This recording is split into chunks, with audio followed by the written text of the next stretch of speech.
Hey guys, कैसे हैं आप सभी लोग। आई होप आप अच्छे होंगे। तो गाइस, आज जो मैं ये वीडियो लेकर आ रहा हूँ, मेरे पास कुछ क्वेरीज आई थी कि मतलब उन्हें कुछ लोगों को एंट्री पास टैली के अंदर एंट्री पास करने में दिक्कत आ रही है। क्या डेबिट होता है, क्या क्रेडिट होता है, किस तरह बिल बुक करते हैं जर्नल में, ठीक है, किस तरह पेमेंट करते हैं, क्रेडिट कार्ड की पेमेंट कैसे की जाती है। और सबसे बड़ा क्वेश्चन ये आता है कि ईएसआई ईपीएफ की एंट्री किस तरह बुक करें।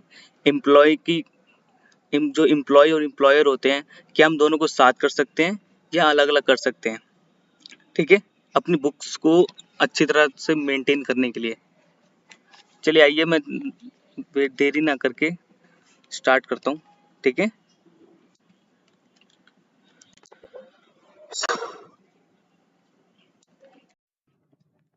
तो गाइज, ये हमारे पास एक आनंद एंड एसोसिएट्स की बुक्स ऑफ अकाउंट्स है, ठीक है, उसका पूरा टैली है।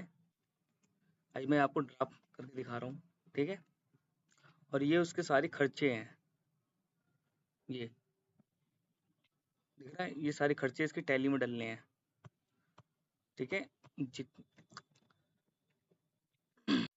चलिए स्टार्ट करते हैं, ठीक है। देखिए यहाँ लिखा है conveyance paid to employ internal visit for business purpose. आपका कोई एम्प्लॉय है या इस आनंद एसोसिएट का कोई एम्प्लॉय है जिसने बिजनेस पर्पस के लिए बाहर विजिट करा है क्लाइंट के पास, तो वो अपनी जेब से थोड़ी ना भरेगा। भरेगा तो ये कंपनी भरेगी, ठीक है, कि उसके बिजनेस के लिए काम किया है। तो इसे रिकॉर्ड करते हैं। सबसे पहले हमें ये खर्चा बुक करना होगा। हम जाएंगे वाउचर्स पे, वाउचर्स पे F7 प्रेस करेंगे, जर्नल, क्लियर है। जर्नल पे मान लेते हैं ये 15 अप्रैल का है, वहाँ डेट नहीं लिखी। हमने बनाया कन्वेंस एक्सपेंस, कन्वेंस एक्सपेंस, खर्चा है, डेबिट हो रहा है, ठीक है, खर्चा बुक हो रहा है तो डेबिट 2500 से, ठीक है। अब यहाँ लिखवा देंगे कन्वेंस पेबल। ये देखो, मैं आपको इनके हेड दिखा दूं। ये कन्वेंस एक्सपेंस मैंने इनडायरेक्ट एक्सपेंस में डाला है क्योंकि हमारा खर्चा है, और ये जो कन्वेंस पेबल है ये मैंने करंट लायबिलिटीज में डाला है क्योंकि ये हमें पे करना है, ठीक है। ये एक्चुअल में बुक हो गया। अब हम नरेशन बना देंगे, beings conveyance booked for business purpose, clear है। ये हमने कर दिया सेव। अब आप देख सकते हैं कि अगर आप अपना पैनल चेक करें, देखो पैनल के अंदर ये आपका कन्वेंस एक्सपेंस दिखा रहा है, ये आपका खर्चा हो, ठीक है। इसी तरह अगर बैलेंस शीट पे जाएंगे तो ये आपकी लाइबिलिटी खड़ी हो गई। ये आपको क्या दिखा रहा है कि ये आपको पे करना है, पे नहीं किया है, क्लियर है। प्लीज से पे कर देते हैं हाथों हाथ। यहाँ यहाँ पे कहीं मेंशन नहीं है कि बैंक बैंक से करा है, ठीक है। तो हम मान लेते हैं कि ये मेंशन नहीं है, इसका मतलब कैश से करा है। वाउचर्स पे गए, हमने 30 अप्रैल को कन्वेंस पेबल 2500 से कर दिया बाय कैश, क्लियर है। नरेशन लिख देंगे, beings cash paid for conveyance, clear, clear हो गया। अगर आप अपना बैलेंस शीट चेक करें, देखो आपकी लायबिलिटी यहाँ से हट गई, क्लियर। लेकिन आपका जो खर्चा है वो यहाँ तो दिखेगा ही, आपके प्रॉफिट पे इम्पैक्ट डालेगा, क्लियर है। तो आइए आगे देखते हैं। Conveyance paid Sohan external against invoice number for the business related work. अच्छा, यानी कि सोहन जो है वो आप कोई बाहर का बंदा है, आपकी कंपनी का बंदा नहीं है। उसने आपकी कंपनी के लिए कोई कुछ काम किया होगा, या तो मान लेते विजिट ही लगाई होगी, या कुछ खर्चा किया होगा आपके, उसने अपनी फीस ली है, ठीक है। मतलब आप वहाँ, आपका बंदा या तो आपका कोई एम्प्लॉय, या तो आप वहाँ पे जा नहीं सकते, तो इस बंदे ने वहाँ पे रहकर वो काम कर दिया, तो उसको तो ये फीस दोगे ना, देना तो पड़ेगा। तो उसने आपके ऊपर एक इनवॉइस रेस करा है, ये उसका इनवॉइस नंबर है। क्लियर, ताकि आप उसको पेमेंट कर सको। आइए इसे बुक करते हैं। यहाँ पे हम गए वाउचर्स में, हम गए F7 में। मान लेते हैं ये हमारा 1 मई को है। क्लियर, हम वो करेंगे कन्वेंस, नहीं नया बना लेते हैं, कन्वेंस रखते हैं हम अपने एम्प्लॉयज़ के लिए। एक्सपेंस यहाँ लिख देते हैं, बिजनेस एक्सपेंस, कोई बिजनेस से रिलेटेड कोई, ठीक है। इनडायरेक्ट एक्सपेंस में डाल दिया। क्लियर, कितने का है? 7,500 का। हमें उसका बिल नंबर भी दिया हुआ ना, उसका बिल नंबर यहाँ डाल देते हैं 098। क्लियर, कितने का? 7,500 का। देखिए, ठीक है, इसको पे करना है सोहन को। हम यहाँ बना लेते हैं कि अपना क्रेडिटर एक नया सोहन, ठीक है, सोहन। हम लिख देते हैं विजिटर, जो हमारे बाहर बाहर की विजिट करते हैं। क्लियर, ये क्रेडिटर मान लेते हैं। क्लियर, ये बुक कर दिया। यहाँ लिख देंगे bank expense booked for business purpose. Clear, अब आप समझ गए होंगे जो खर्चा है वो हमारे यहाँ पे बुक दिख रहा होगा बिजनेस एक्सपेंस में। क्लियर है, अगर हम बैलेंस शीट चेक करें तो लायबिलिटी की तरफ हमारा सन्ड्री क्रेडिटर सोहन दिख रहा है। इसको एक्चुअल में हमें पेमेंट करना है, पेमेंट देनी है। तो इसे पेमेंट दे देते हैं इसका, बिजनेस रिलेटेड वर्क, इसे भी कैश ही कर देते हैं 15 मई। ये याद मैं डेट अपनी तरफ से दे रहा हूँ क्योंकि डेट मेंशन नहीं है। क्लियर, सोहन 7,500 कैश पेमेंट कर दिया। Banks cash paid. क्लियर है, समझ आ गया आपको? आइए अगला देखते हैं। Paid courier charges for the month of June against invoice number इतना। ये फटाफट से हम जनरल एंट्रीज के भी पास कर लेते हैं। गाइस ये एक ड्राफ्ट टैली है, मैं एक बार और बता देता हूँ, ठीक है। कुरियर चार्जेस है ना, फटाफट से बुक कर लेते हैं इन्हें भी F7 में। 15 मई, इनवॉइस नंबर दिया हुआ है P688। ठीक है, P688 बना लेते हैं हम। पोस्टेज कुरियर,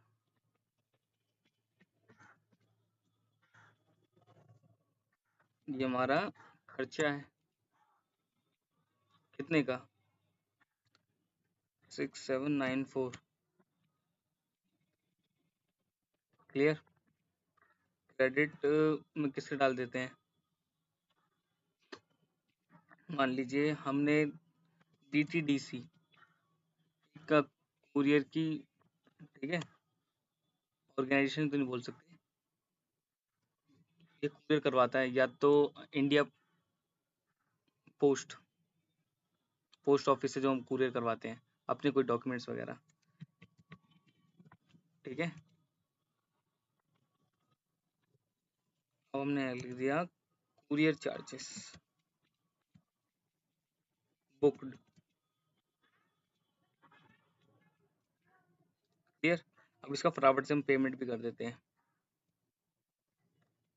कभी कैश कर देते हैं। DTDC चेक कर लीजिएगा, कुरियर, कुरियर की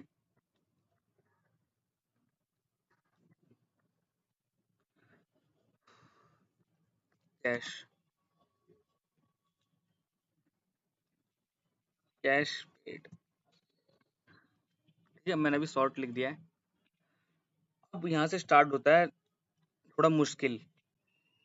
ठीक है, अभी तक तो सारी ये तीन जो जितनी भी थी ये तो आसान थी। इसके बाद होता है एक मुश्किल का। यहाँ पे ये हमें टैक्स इनवॉइस देता है। ठीक है, amount paid to Ram consultancy service private limited for purchasing consultancy advice from credit card. इतना हमने क्या करा है, एक राम कंसल्टेंसी सर्विस है, उससे कुछ सर्विस हमने परचेज करी है। ठीक है, उससे एडवाइस ली होगी, उसने उस एडवाइस के बदले हमें हमारे ऊपर बिल रेज कर दिया, और हमने पेमेंट किससे करी है, अपने जो क्रेडिट कार्ड नंबर है, ये क्रेडिट कार्ड है, इससे पेमेंट करती है। ठीक है, पहले सबसे पहले इस बिल को बुक करते हैं। बिल बुक करने के लिए हमें नेम की ज़रूरत होती है। नेम हमें यहाँ से मिल जाएगा, Ram consultancy service private limited, और ये इसका एड्रेस है गुड़गांव हरियाणा। इनवॉइस नंबर मिल गया, डेट मिल गई, जीएसटी मिल गया, और ये अमाउंट है। और सबसे ज़रूरी हमें ज़रूरत होती है पैन कार्ड की। अगर आपको, क्योंकि आप उसका टीडीएस तो डिडक्ट करोगे ना। ठीक है, अगर वो आपको पैन कार्ड नहीं दे रहा है तो आप क्या करेंगे, ये जो दिख रहा है, ये जो मैंने येलो येलो हाईलाइट किया है, ठीक है, आप यहाँ से भी, ये पूरा पैन कार्ड ही होता है। ठीक है, अगर जिसको ना पता हो, जिससे पता है कोई दिक्कत नहीं। अगर आपको क्रेडिटर का टीडीएस काटना है उसके लिए पैन कार्ड की जरूरत पड़ेगी, क्योंकि आप उसका फॉर्म 16 उसे दोगे ना टीडीएस काट के, तो उसके लिए उसके पैन कार्ड नंबर की जरूरत पड़ेगी। आप यहाँ से उठा सकते हैं। ठीक है, चलिए आइए हम बुक करते हैं।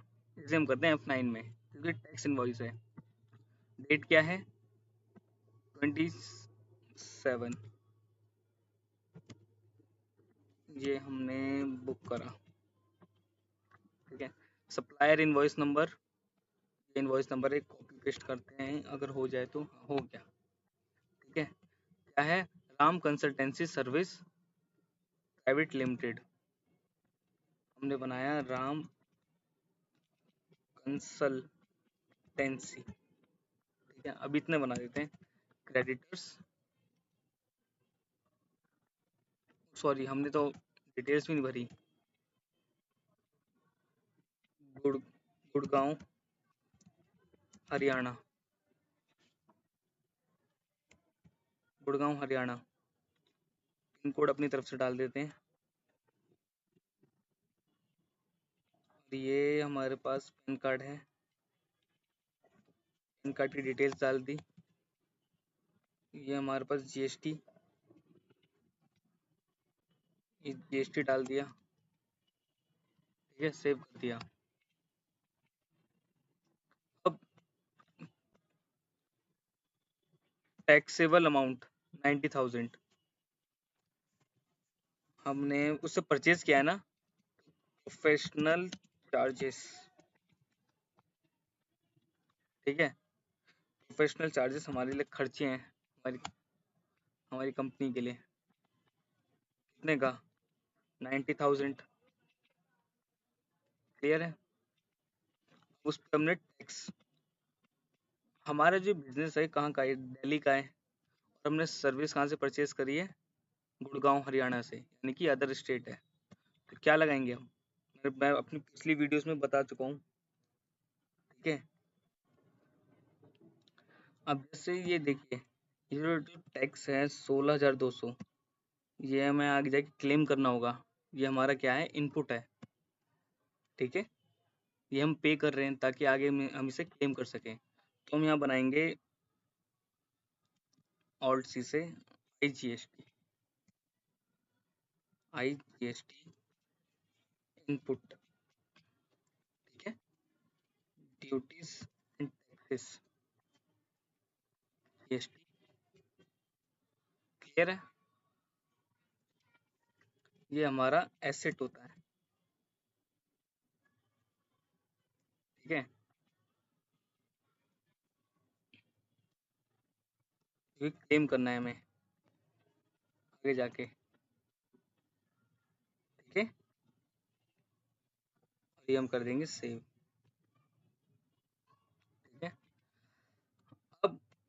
इसको क्या करना है, पेमेंट करना है बाय क्रेडिट कार्ड के थ्रू।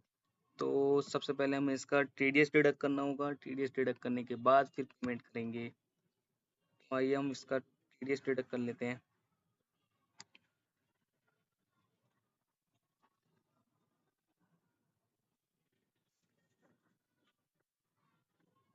ठीक है, हम इसका TDS डिडक्ट कर लेते हैं।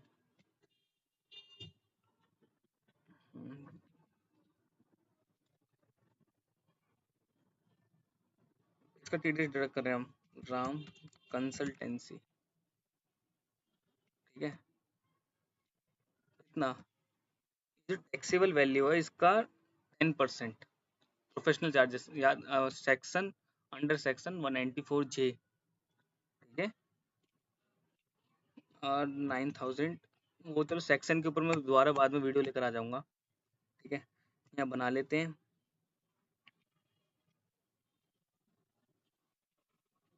194J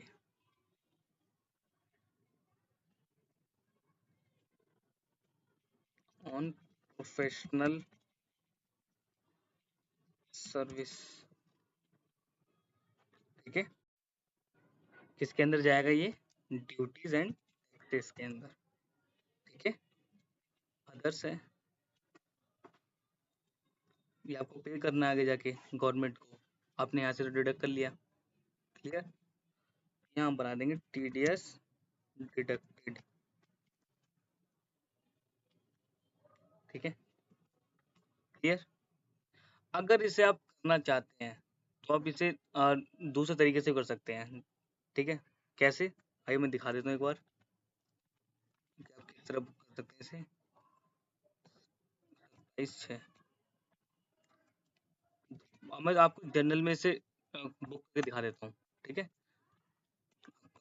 वो बिल नंबर क्या है, ये आपका बिल नंबर है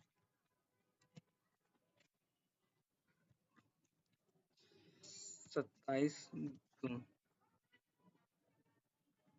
27 जून।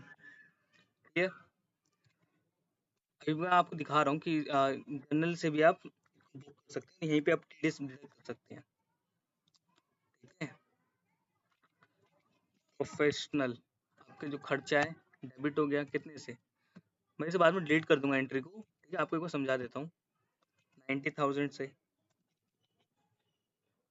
क्लियर, डेबिट करेंगे। अब हमें अपना जो IGST हमारा उसे लगाएंगे 16,200। क्लियर, ठीक है,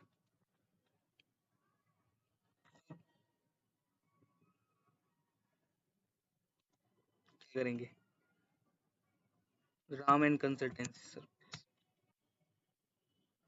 ठीक है, कितना, हम क्या करेंगे, जो टोटल अमाउंट है इसमें से 9,000 पहले डिडक्ट कर लेंगे। क्लियर, आई डिडक्ट कर लेते हैं, कितना बचेगा। अगर हम 106,200 में से 9,000 यहीं पर डिडक्ट कर लें तो 97 बचता है। क्लियर, तो हम यहाँ बस 97,200। ठीक है, 97,200 यहाँ बन कर दो डायरेक्ट 94J में TDS डिडक्ट। ये देखो, ये एंट्री दिख रही है आपको, आप इस तरह भी एंट्री पास कर सकते हैं। ठीक है, चलो मैं अभी हटा देता हूँ, नहीं तो ये मेरी बैलेंस शीट पे दो जगह दो बार रिफ्लेक्ट करेगा। ठीक है, आइए से हम पेमेंट कर देते हैं। आप कोई भी एंट्री कर सकते हैं, दोनों का इफेक्ट एक ही जाएगा। क्लियर, 5 से हमने पेमेंट करा, कितनी तारीख को कर रहे हैं, मान लेते हैं हम 30 तारीख को कर रहे हैं, 27 को हमने हमारे पास बिल आया, हम 30 जून को पेमेंट कर रहे हैं। इसको काम 97,200। क्लियर, उसका ये जो बिल नंबर था इसको एडजस्ट कर रहे हैं। 97 क्यों कर रहे हैं, क्योंकि हमने उसका 9,000 डिडक्ट कर लिया है, वो गवर्नमेंट को सबमिट कराना है। अब जो बचेगा देखिए, मैं आपको दिखा देता हूँ एक बार के लिए। ये देखो, आपने परचेज जितने का किया था 1,06,200 का, लेकिन हमने उसका टीडीएस भी तो डिडक्ट कर लिया है। सॉरी, टीडीएस 30 जून को होना चाहिए था। ठीक है, आपने क्या करा, 1,06,000 का परचेज करा उससे, और 30 तारीख को आपने उसका टीडीएस भी डिडक्ट कर लिया, और फिर जो टीडीएस डिडक्ट करने के बाद जो अमाउंट बचा वो आप उसको पे कर देंगे। ठीक है, हम चलिए आइए इसे पेमेंट करते हैं, अपने जो ये हमारा जो क्रेडिटर है इसको पेमेंट करते हैं। हम गए वाउचर्स में। ठीक है, अगर हमें बैंक से या कैश से पेमेंट करना है तो हम F5 में पेमेंट करेंगे। ठीक है, पेमेंट में। ठीक है, पेमेंट वाउचर में। अगर हम क्रेडिट कार्ड से पेमेंट कर रहे हैं या किसी के थ्रू पेमेंट करवा रहे हैं तो उसे हम करेंगे F7 से। ठीक है, समझ आ गया। आइए, हम क्रेडिट कार्ड की पेमेंट कर रहे हैं तो हम जर्नल में एंट्री पास करेंगे 30 जून, राम कंसल्टेंसी 97,200। ठीक है, ये हमारे क्रेडिट कार्ड पहले से बनाया हुआ था, एक बार मैं आपको दिखा देता हूँ। क्रेडिट कार्ड को उसका क्रेडिट कार्ड का नंबर करंट लायबिलिटीज में डाल दिया है। ठीक है, ताकि आज अभी तो आप क्रेडिट कार्ड से पेमेंट कर रहे हो, लेकिन आपको आगे जाके बैंक को तो वापस करना होगा ना। ये तो आप बैंक से उधार ले रहे हो। ठीक है, बैंक से उधार ले रहे हो। अब हम बना देते हैं beans amount paid for consultancy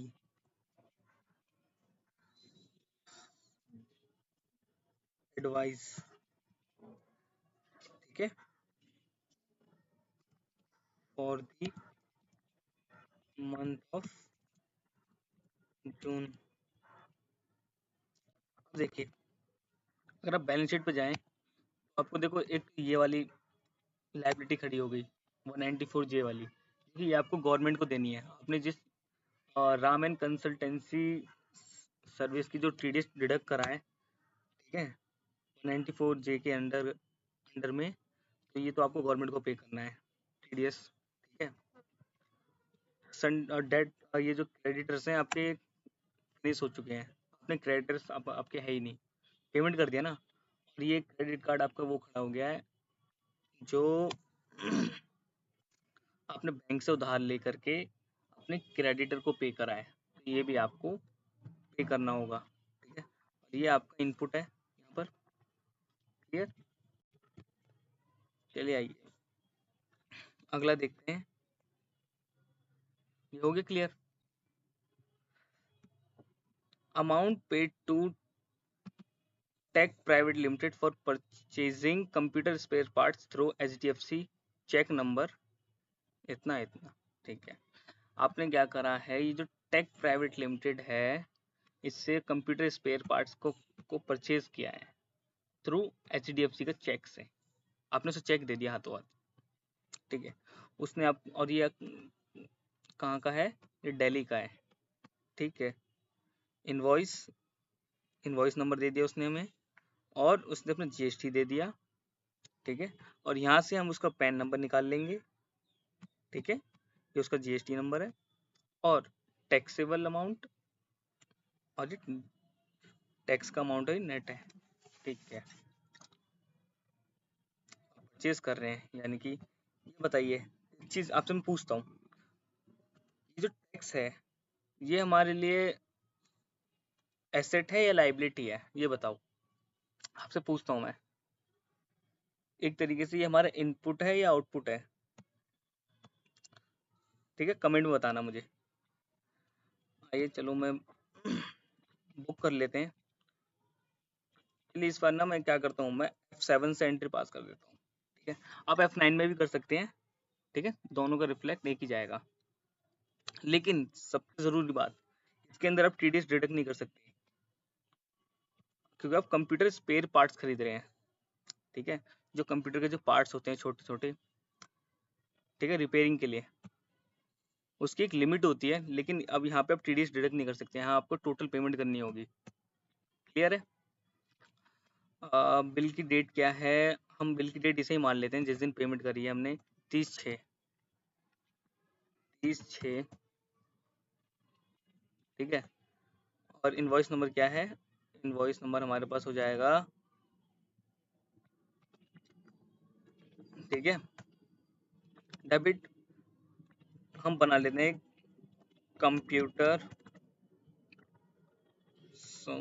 computer repair and maintenance, ठीक है। ये हमारा खर्चा है, computer repair and maintenance. Clear? कितने का? 85,000 का, सॉरी, हाँ हाँ 85, ठीक है। ये हम डेबिट करेंगे अभी हम। अब बताइए, मैं जो टैक्स है दिल्ली के से हम परचेज कर रहे हैं, हम भी दिल्ली के रहने वाले हैं, हमारा बिजनेस भी दिल्ली में है और हम दिल्ली से ही परचेज कर रहे हैं, तो IGST लगाऊं या CGST SGST लगाऊं? बताइए। हम IGST नहीं लगा सकते क्योंकि ये विद इन स्टेट है, ठीक है। हम एक नया बनाएंगे CGST इनपुट के नाम से, ताकि, बताइए, मैं इनपुट इसलिए लिख रहा हूँ ताकि हम पता कर सकें आगे जब हमारा ऑडिट होगा या, ठीक है, तो हम पता कर सकते हैं इनपुट हमारा, मतलब लेजर में जा करके एक बार हम इनपुट लिखेंगे तो हमारा इनपुट अलग आ जाएगा और आउटपुट वाले अलग दिख जाएंगे, ठीक है। ये हमारी करंट एसेट है, ठीक है। कितने का? 15,300 का आधा करना पड़ेगा हमें, हम कर लेते हैं 15,300 का, ठीक है, हो गया। इसी तरह हमें फिर डेबिट करके SGST बनाना पड़ेगा, SGST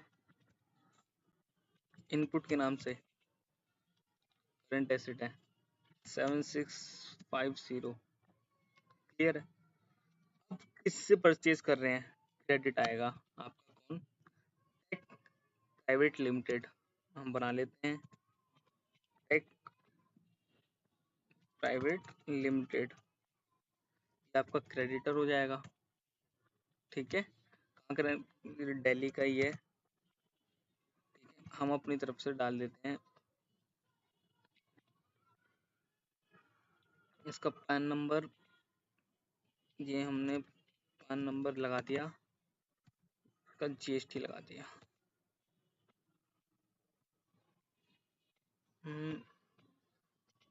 ये इसका GST है,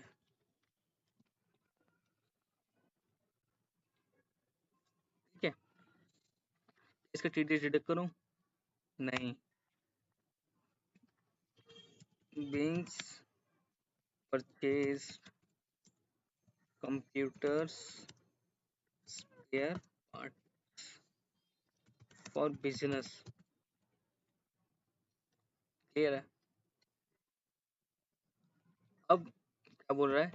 हमने HDFC चेक से पेमेंट कर दिया है, यानी कि 5 में जाएंगे हम, ठीक है। 30 जून को इसको पेमेंट करा है, चेक को 1 लाख, ठीक है।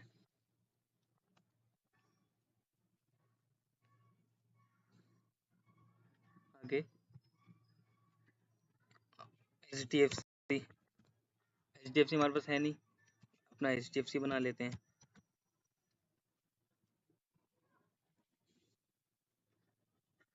HDFC बैंक, हमारा बैंक अकाउंट, देखो जिसका किसी का OD अकाउंट होता है, यानी कि ओवरड्राफ्ट, यानी कि आप ज़्यादा निकाल सकते हैं, ठीक है। किसी का बैंक अकाउंट होता है, इसमें आप ज़्यादा नहीं निकाल सकते। अभी मैं बैंक OD अकाउंट लेके चलता हूँ, ठीक है। ज़्यादातर कंपनियों के OD अकाउंट ही होते हैं जिसके अंदर एक लिमिट सेट कर दी जाती है कि आप 2 लाख से ज़्यादा क्रेडिट नहीं ले सकते, ठीक है ना। ओवरड्राफ्ट लिमिट एक तरीके से बोल सकते हैं हम, चेक नंबर पूछ रहा है, यहाँ ऑप्शन पूछता है आपने इलेक्ट्रॉनिक फंड ट्रांसफर करा है, आपने अदर से पेमेंट करी है, हमने करी है चेक से पेमेंट। चेक से पेमेंट करा है तो ये चेक नंबर है, चेक नंबर यहाँ डाल दिया हमने। अब बिलिंग्स चेक पेड, चेक पे करा है ना हमने, cheque paid for buying spares parts. Clear है? आइए को मैं बैलेंस शीट गो थ्रू कर लेते हैं। यहाँ पे लोन लाइबिलिटी यहाँ पे आ गई, आपका जो बैंक है वो ओडी अकाउंट है ना, तो यहाँ पे आपको बैंक को पे करना है, ठीक है। और आपका यहाँ कुछ नहीं है। अगर हम P&L चेक करें तो देखिए कंप्यूटर स्पेयर पार्ट्स आपने खरीदे हैं, ये आपके खर्चे हैं, ये ठीक है, क्लियर हो गया। चलिए हम आगे देखते हैं। अभी तक तो आपने परचेज कर लिया, अब आप सेल भी तो करेंगे, ठीक है। तो आता है Anand and Associates raised a invoice to Sujeet Associates Noida sector 62 dated इतना, यानी कि अब आनंद एंड एसोसिएट ने एक इनवॉइस रेज करा है, किसके ऊपर? सुजीत एंड एसोसिएट्स के ऊपर, ठीक है। मतलब आनंद एंड एसोसिएट ने सुजीत एंड एसोसिएट्स को कोई सर्विस दी होगी, तो उसका फीस इसके लिए, ठीक है। हम वाउचर्स पे गए, हम गए F8 में, अब पहले जा रहे थे हम F9 में, अब जाएंगे F8 में, सेल्स वाउचर में। 1 जुलाई का है, ठीक है ना, एक सेल। अब इनवॉइस नंबर मान लेते हैं हमारा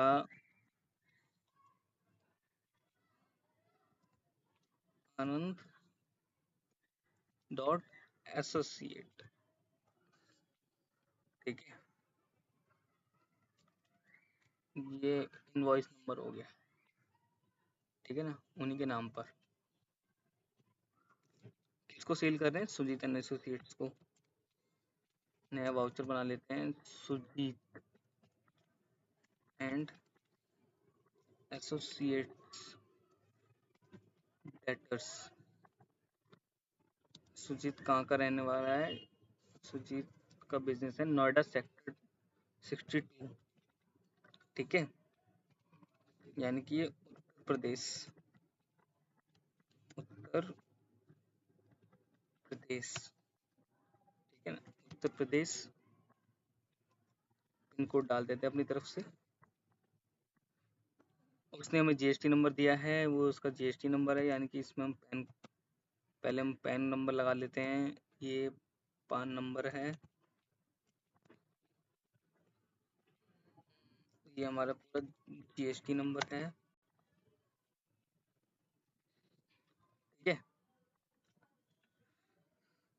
अब कितने की प्रोफेशनल फीस? 75,000। अच्छा, एक प्रोफेशनल फीस का बना लेते हैं हम भी, प्रोफेशनल फीस हमारी क्या है? इनकम है, अभी तक तो हम पे कर रहे थे, अब हमें मिलेगा, ये इनकम है 75,000 की, ठीक है।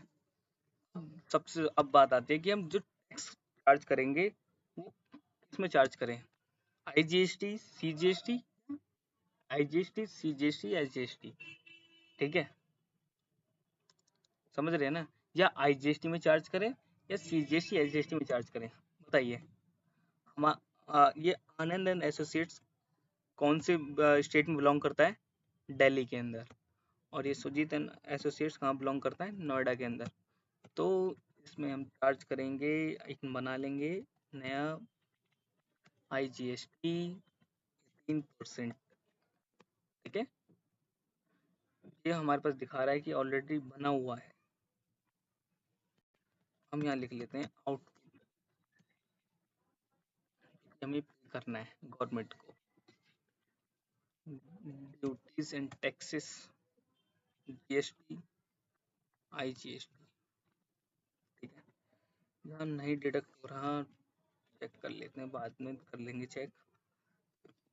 75,000 को इंटू कर दो 18% से, ठीक है,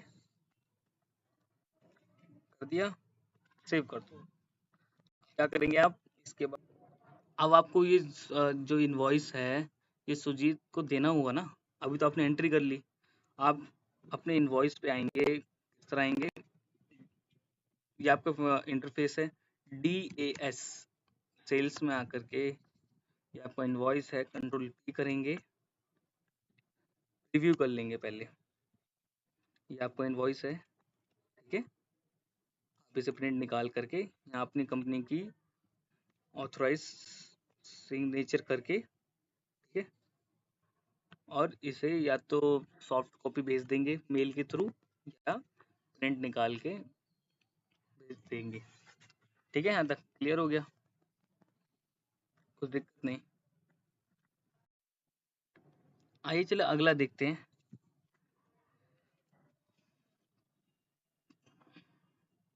paid salary for the month of June 2024, ठीक है, ये आपकी ग्रॉस सैलरी यानी कि टोटल सैलरी आपको इतना पे करना है जो एम्प्लॉयज की है।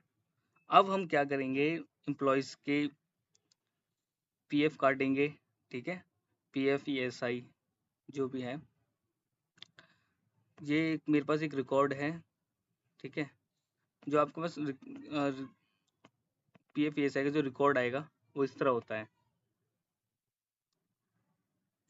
ईपीएफ कंट्रीब्यूशन एम्प्लॉय का इतना होता है, ठीक है, टोटल एम्प्लॉय जितने हैं उनका टोटल मिला करके है, ठीक है, और एम्प्लॉयर का इसे मिला करके इसके बराबर आना चाहिए, ठीक है। अगर आप इन दोनों को जोड़ेंगे वो आपके इसके बराबर आएगा, ठीक है। ये कुछ पार्ट आपका उसके अंदर पेंशन के अंदर जाता है, ठीक है, कुछ पार्ट आपके ईपीएफओ के अंदर जाता है, ठीक है। ईएसआई कंट्रीब्यूशन, इसके अंदर क्या होता है, एम्प्लॉय जो एम्प्लॉयज होंगे वो कम देते हैं, लेकिन जो एम्प्लॉयर होता है वो ज़्यादा पे करता है, ठीक है। और एक ये एडमिनिस्ट्रेशन चार्ज है, जो कि आपका जो पीएफ ईएसआई बनाते हैं, जो भरते हैं आपका, वो अपना कुछ चार्जेस लेते हैं आपकी, ठीक है। ये तो आपको, ये तो कंपनी पे करेगी, कंपनी के लिए खर्चा ही है। चलिए आइए बुक कर लेते हैं, हम जाएंगे वाउचर्स पे, हम जाएंगे F7, बुक करने जा रहे हैं ना, जब तो सैलरी पे करेंगे हम, जून की पे कर रहे हैं, तो हम 30 जून, ठीक है,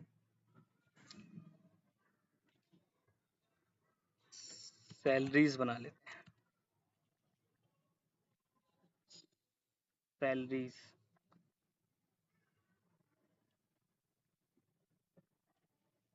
इनडायरेक्ट एक्सपेंस, कितने की सैलरीज है, 275 आपको पे करना है, ठीक है। अब आपको पीएफ ईएसआई डिडक्ट करना होगा, ठीक है। हम बनाएंगे पहले, हम पहले क्या करेंगे, जो भी ये जो अमाउंट है ये वाला हमें एम्प्लॉयज को देना है ना, लेकिन इसे जब अभी नहीं दे सकते, इसमें से हमें पहले ईएसआई पीएफ डिडक्ट करके गवर्नमेंट को सबमिट कराना है, ठीक है। तो हम पहले एम्प्लॉयज का काटेंगे, एम्प्लॉयज का डिडक्शन करेंगे एक बार के लिए। हम बनाते हैं ईपीएफओ कॉन्ट्रीब्यूशन, ईपीएफओ कॉन्ट्रीब्यूशन किसका है, एम्प्लॉयज, इसे हम लिख देंगे पेबल, क्योंकि हमें पे करना ताकि याद रहे, पेबल का मतलब, ठीक है। करेंट लाइबिलिटीज डिडक्ट कर रहे हैं ना हम, कितना डिडक्ट कर रहे हैं,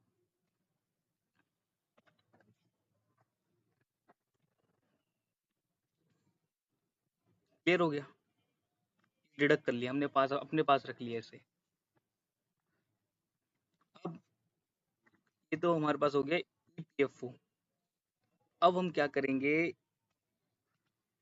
ESI कंट्रीब्यूशन इसका एम्प्लॉइज का एम्प्लॉइज जो कि पेबल ये भी है करंट लायबिलिटीज कितना हम एम्प्लॉइज की काम कर रहे हैं अभी हम 1337 क्लियर हो गया। अब ये डिडक्शन हो गई, ठीक है, डिडक्शन हो गई। मान लीजिए किसी का टीडीएस होता तो हम यहाँ पे टीडीएस डिडक्ट कर लेते हैं। अभी के लिए मैं बता रहा हूँ इसी तरह, ठीक है। टीडीएस की कैलकुलेशन तो अलग तरीके से होती है। 92B 92B सेक्शन होता है टीडीएस का, ठीक है। 92B टीडीएस ऑन सैलरी, ये ड्यूटीज एंड टैक्सेस में चला जाता है, ठीक है। इतना नहीं, मैं सोच लेता हूँ ये 1200 है किसी एम्प्लॉय का, ठीक है। मैं अब जो यहाँ पे जो बैलेंस बचेगा, देखिए टोटल सैलरी थी, सैलरी में से हमने पीएफ काट लिया, ईएसआई काट लिया और टीडीएस भी डिडक्ट कर लिया। अब जो बैलेंस बचेगा वो क्या बचेगा, जो एक्चुअल में सैलरी हमें देनी है एम्प्लॉइज को, सैलरी टेबल बना लेते हैं, सैलरी टेबल टू एम्प्लॉइज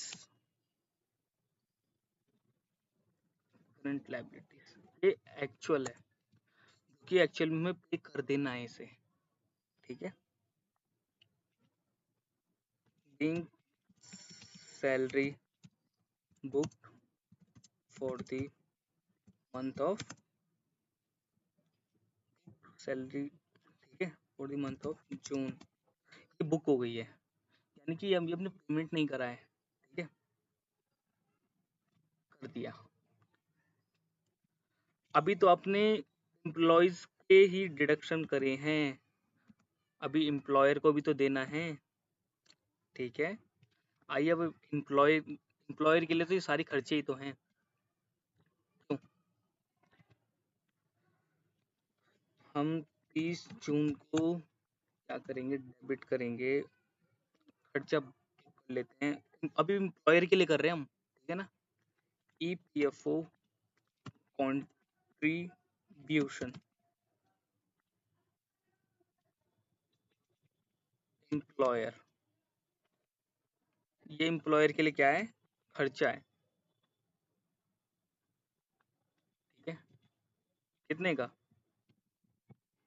कहा था ना, जितना एम्प्लॉय पे करते हैं उतना ही कौन पे करता है, एम्प्लॉयर भी पे करता है, इन दोनों को जोड़ करके इसके बराबर आता है, यानी कि 17,003, ठीक है।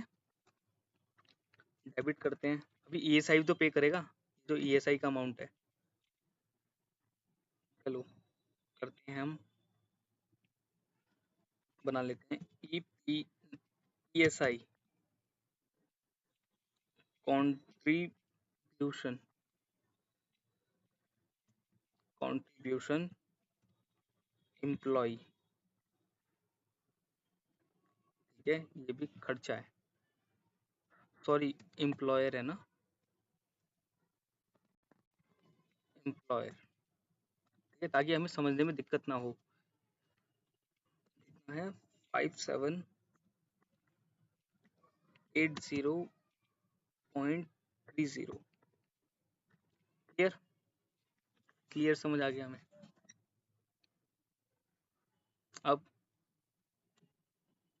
अब हम यहाँ पर एक और डेबिट करेंगे, ये जो एडमिनिस्ट्रेशन चार्जेस है, कि हर पीएफ जब भी कोई कंपनी पीएफ वगैरह भरती है तो उससे चार्ज किए जाते हैं, बना लेते हैं हम एडमिनिस्ट्रेशन चार्जेस 72221, आपने खर्चे बुक कर लिए, अब आपको ये सारे पेबल में दिखाने होंगे, ठीक है ना। ये मैं यहाँ से एक बार के लिए कॉपी कर लेता हूँ,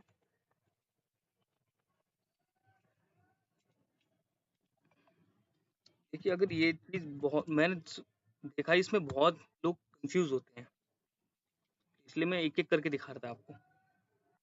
टेबल डाल दिया, कितना 17,333। अब देखिए ये तो आपका खर्चा हो गया, ये आपको पे करना है, ठीक है। यहाँ पे मैंने इसे पे कॉपी कर लेता हूँ, मैंने टेबल लिख रहा हूँ बस इनके आगे। कितना पे करना है 5780.30।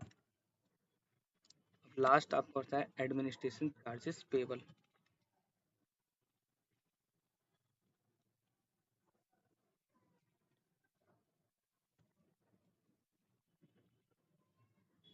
क्लियर है? ये देखो, ये आपका खर्चा है, ये आपको पे करना है। ये भी आपका खर्चा है, ये भी आपको पे करना ही है। ये आपका खर्चा है, ये भी आपको पे करना है, ठीक है।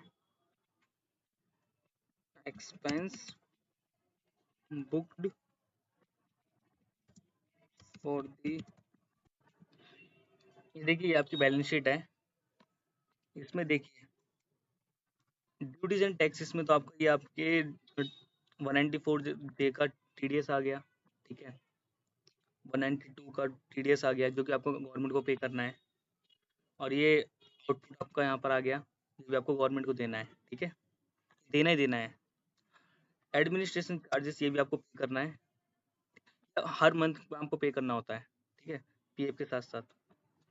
क्रेडिट कार्ड का जो आपने अपने क्रेडिटर को पेमेंट करी थी क्रेडिट कार्ड से, ये भी आपको पे करना है। ईपीएफओ कॉन्ट्रीब्यूशन एम्प्लॉयज, जो आपने एम्प्लॉयज का काटा था, ईपीएफओ कॉन्ट्रीब्यूशन किया रहा एम्प्लॉयज का, ठीक है। ये जो दो हैं, ये और ये आपने एम्प्लॉयज के काट के अपने पास रख लिए हैं, अपने पास। ये आपको गवर्नमेंट को देना है, ठीक है।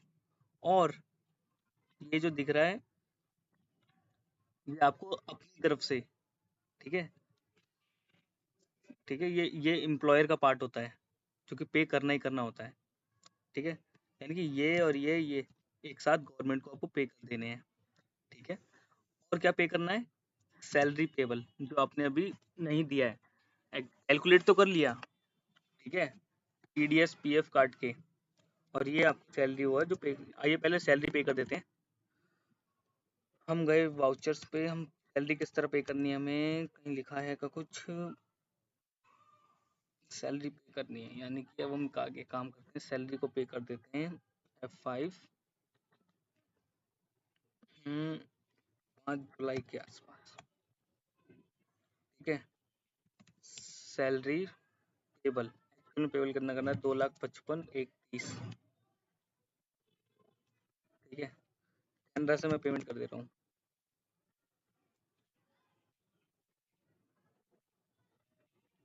कैनरा बैंक, ठीक है। ये भी हमारा ओडी अकाउंट लगा लेते हैं इसे हम। ये पे कर दी, चेक नंबर अपनी तरफ से डाल दिया मैंने, ठीक है। Links salary paid for the month of June, ठीक है। बैलेंस शीट देखिए, यहाँ से आपकी देखो सैलरी पेबल खत्म हो गया, ठीक है। अब आप एक काम करते हैं, हम आगे क्या है, सैलरी हमने दे दी, एडमिनिस्ट्रेशन चार्जेस भी बुक कर लिए, paid ESI and EPFO from Canara bank. तो आइए हम ईएसआई पीएफ की पेमेंट पे कर देते हैं, ठीक है। पेमेंट कर देते हैं उनकी, ये हर महीने में बुक करनी होती है, तो हम जून का कर रहे हैं, हर महीने की इसी तरह एंट्रीज पास होती हैं हर कंपनी के अंदर, ठीक है। पेमेंट में आ गए, हमने मान लीजिए 7 जुलाई को पेमेंट कर रहे हैं, ठीक है। ईपीएफओ पहले हम एम्प्लॉयज का ले लेते हैं, 17, ठीक है। सबको डेबिट क्यों कर रहे हैं, पहले सारे क्रेडिट हुए थे, डेबिट हो रहे हैं, यानी कि इन सबको में जीरो करना है, ठीक है। ESI एम्प्लॉयज का, ये एम्प्लॉयज वाला है, ये हम पे कर रहे हैं, ठीक है, डेबिट करो इससे भी। EPFO एम्प्लॉयर वाला,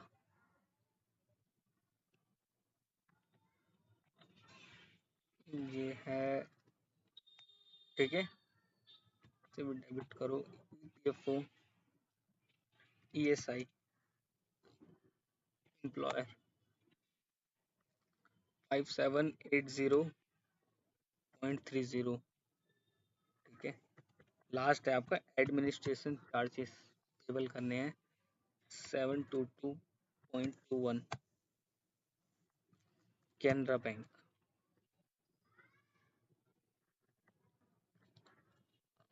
आपने क्या करा, देखा, समझ आ गया ना आपको, जो आपने ये वो अमाउंट था,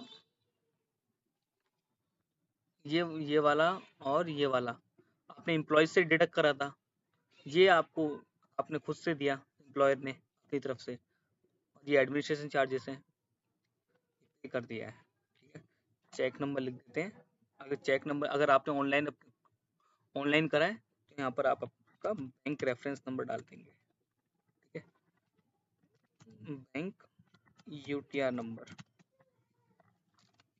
ताकि आप डिटेक्ट कर सकें, ठीक है। Banks EPFO ESI paid for the month of June. Clear है, क्लियर हो गया। अब बैलेंस शीट देखिए, यहाँ पे आपका देखिए बैलेंस शीट पे ये EPFO ये सब हट गया, क्यों? क्योंकि ये आप सबने कर दिया है, ठीक है। अब आपको क्या पे करना है एक्चुअल में, ये क्रेडिट कार्ड का बिल पे करना है और ड्यूटीज एंड टैक्सेस, क्लियर है। चलिए अब जल्दी से जल्दी वीडियो खत्म करते हैं, बस ज़्यादा नहीं, बस 5 मिनट के अंदर, ठीक है, 5 मिनट का और रह गया बस, ठीक है।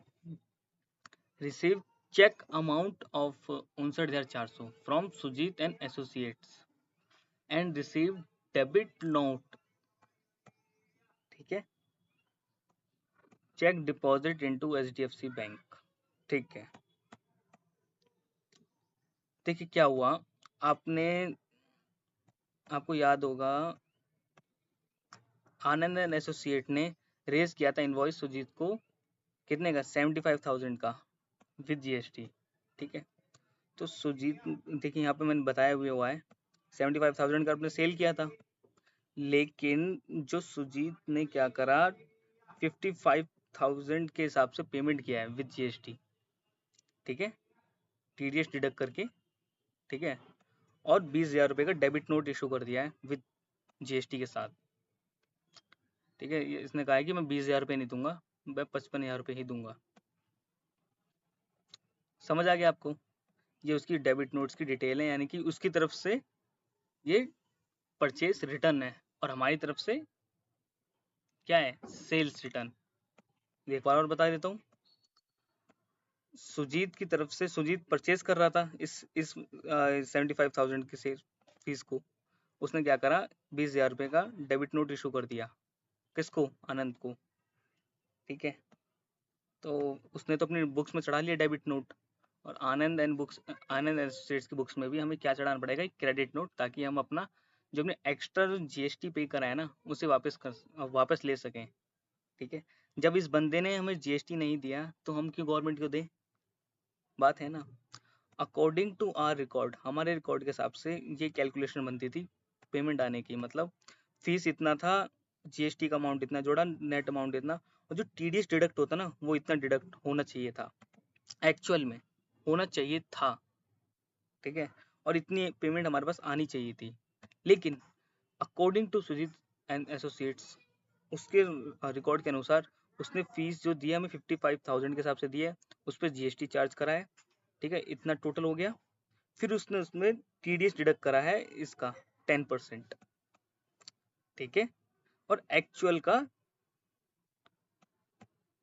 पे, ये अमाउंट पे करा है, ठीक है, यही अमाउंट पे करा है 59,400, आपको समझ आ गया। और इतने का इसने डेबिट नोट इशू कर दिया, इतने का हमें इसे क्रेडिट नोट इशू करना होगा, क्लियर है? आइए अब देखिए मैं आपको दिखा देता हूँ एक डेबिट नोट होता कैसा है। ये आपका डेबिट नोट है, सुजीत की तरफ से आया है, ठीक है। सुजीत की तरफ से आया है, ये उसका ये ओरिजिनल इनवॉइस नंबर है और आनंद एसोसिएट्स को इशू करा है 20,000 रुपये का, ठीक है।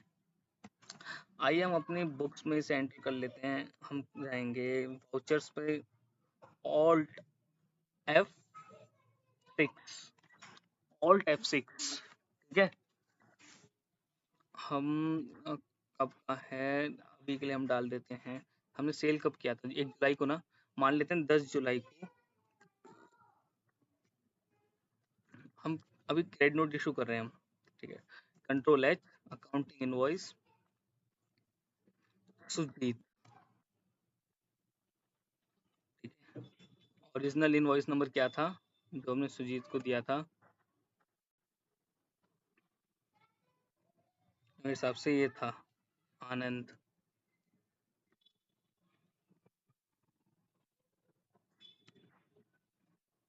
एसोसिएट 79, यही था ना, 76 था मेरे हिसाब से, 1 जुलाई को इशू करा था, ठीक है। प्रोफेशनल फीस, हम प्रोफेशनल फीस को कम कर रहे हैं ना, अपनी सेल्स को डाउन कर रहे हैं 20,000 से, उस पर हमने IGST चार्ज किया था आउटपुट वाला, कितना आएगा यहाँ देख लेते हैं, 3,600।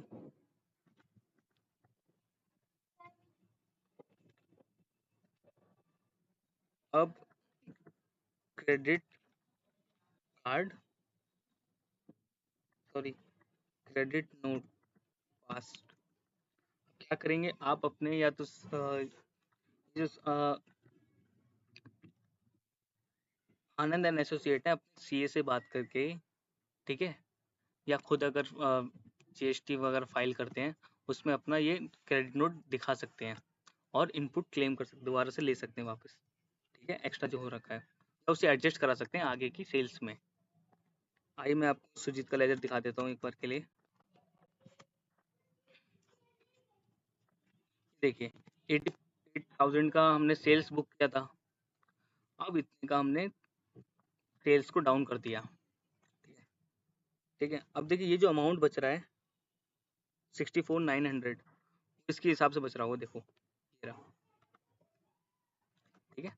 अब एक्चुअल में हमें इतना उससे लेना है, उसने दे भी दिया हमें इतना 59,400 का, ठीक है।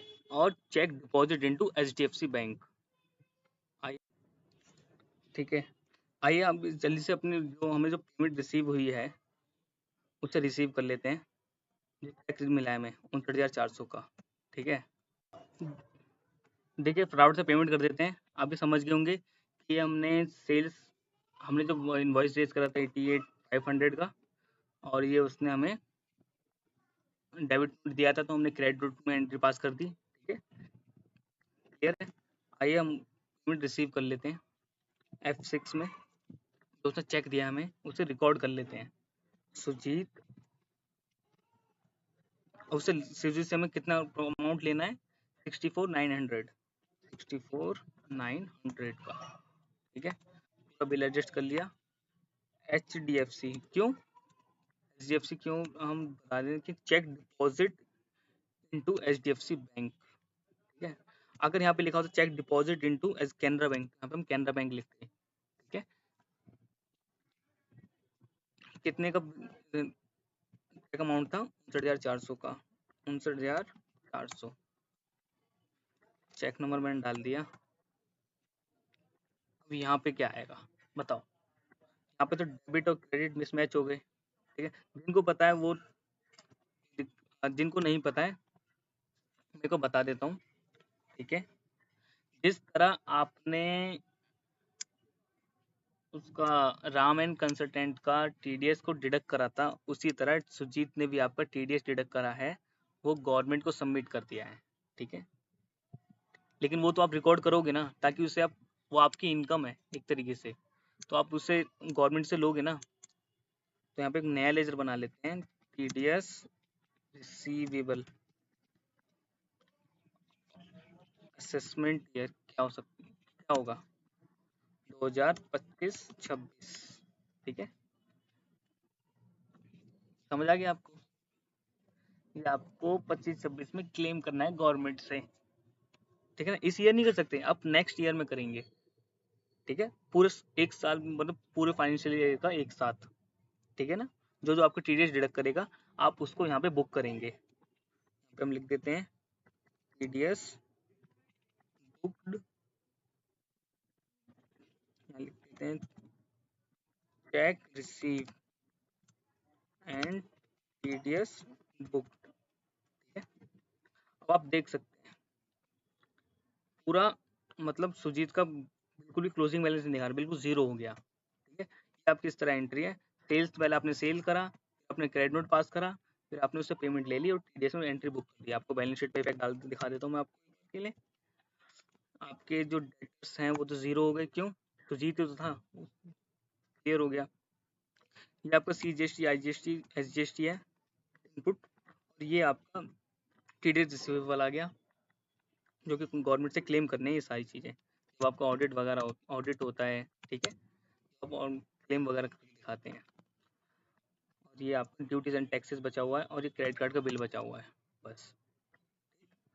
ये बैंक OD, बैंक की ओवरड्राफ्ट लिमिट, ठीक है, जो बैंक को आपको पे करनी है, बैंक में था नहीं, फिर बैंक ने आपकी तरफ से पेमेंट कर दी है, ठीक है। ज़्यादा एंट्रीज नहीं बची हैं,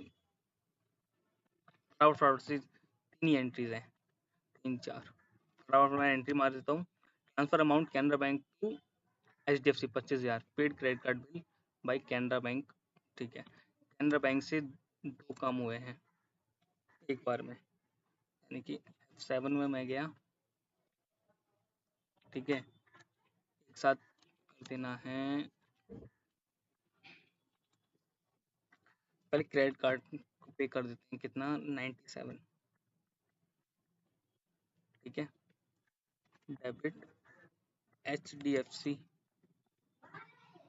25,000, बैंक पर ट्रांसफर कर दिया, चेक नंबर डाल दिया। किस अकाउंट से कर रहे हैं, कैनरा बैंक से, ठीक है, क्लियर, समझ आ गया। कैनरा बैंक से हमने क्रेडिट कार्ड की पेमेंट भी कर दी और HDFC में ट्रांसफर भी कर दिया, ठीक है।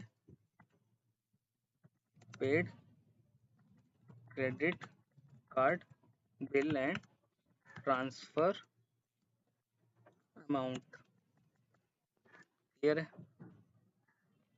Receive MSME loan Canara bank for business, हमने लोन के लिए अप्लाई करा होगा, हमें लोन मिल गया, ठीक है। तो मान लेते हैं हमें मिल गया लोन 30 जुलाई को, ठीक है। हमारा कैनरा बैंक के अंदर आया है ना, तो हमने डेबिट कर देते हैं कैनरा बैंक 5 लाख, 5 लाख हमें MSME लोन, ये हमारा रेफरेंस नंबर आ गया, ठीक है।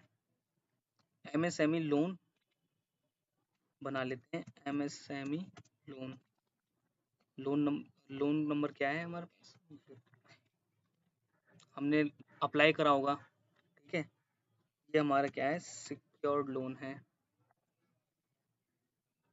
सिक्योर्ड लोन में डाल दिया, लोन रिसीव में डाल दिया मैंने, लोन रिसीव हो गया और बिजनेस, यानी कि इस पे हम ये लोन भी हमें आगे जाके पे करना होगा, यानी लायबिलिटी खड़ी होगी हमारी कंपनी के लिए। Paid loan, paid bank loan charges and legal charges by Canara bank, ठीक है। 5 से पे करो, चार्जेस जितने चार्जेस लगे हैं 30 जुलाई, जब आपने लोन लिया होगा तो चार्जेस वगैरह तो पे करे होंगे ना आपने, बना लेते हैं लोन चार्जेस मैं इसलिए बना रहा हूँ ताकि हम हमारे पास रिकॉर्ड रहे लोन चार्जेस कितना है और अदर चार्जेस कितने हैं, ठीक है। ये इनडायरेक्ट एक्सपेंस है कितने का टोटल है, तो एक काम करता हूँ मैं, 823 रुपये लोन चार्जेस में डाल देता हूँ, डेबिट।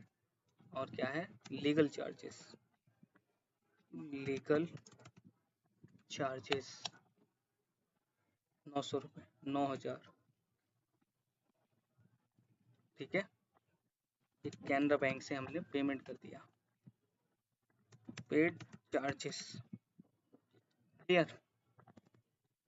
अगला, please check trial balance and balance sheet. अगर हम अपना ट्रायल बैलेंस चेक करें, डिस्प्ले में आकर के ट्रायल बैलेंस गो थ्रू करें तो देखिए, ये हमारी कंपनी की लाइबिलिटीज हैं, ये पे करनी है, ये हमें गवर्नमेंट को पे करना है। क्रेडिटर हमारे है ही नहीं, डेटर्स हमारे पास है नहीं, कैश इन हैंड नेगेटिव चल रहा है, ये हमें क्लेम करना है जितना भी है, ठीक है, गवर्नमेंट से। और ये सब हमारे खर्चे हैं, ठीक है। आई होप आपको क्लियर हो गया होगा। अगर नहीं हुआ होगा तो मुझसे कमेंट में ज़रूर पूछिएगा, ठीक है। Thank you.